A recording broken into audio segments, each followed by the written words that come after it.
Libre nga konsultasyon kag impormasyon sa ikaayong lawas lakip na serbisyo medikal bida sa DOH Health Festival. Ini gitutukan ni Darrell Marie Sarmiento. Aguditanyag ang ila serbisyo medikal sa publiko. Mismo ang DOH na ang nagpalapit sa isa ka mall sa syudad. Pinaagi sa mga booth nga ginbida sa DOH Health Festival. Sarang makapa-blood typing, makaangkon sang libre nga konsultasyon sa ikaayong lawas.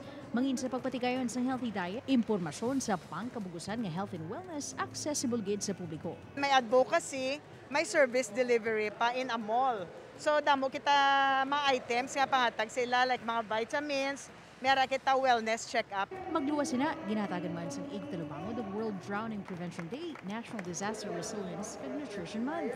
This festival aims to focus on the progress of the advocacy health programs and ensure that we are on track.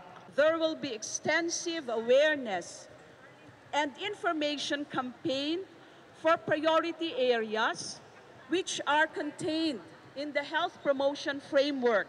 Sunod sa DOH 6 imbes nga simple nga pagbunsag lang sa advokasya angol sa ikaayong lawas, dakogid nga bagay para sa ilang mga healthcare workers kag providers nga ipalabot man sa tawo ang aktual nga serbisyo medikal.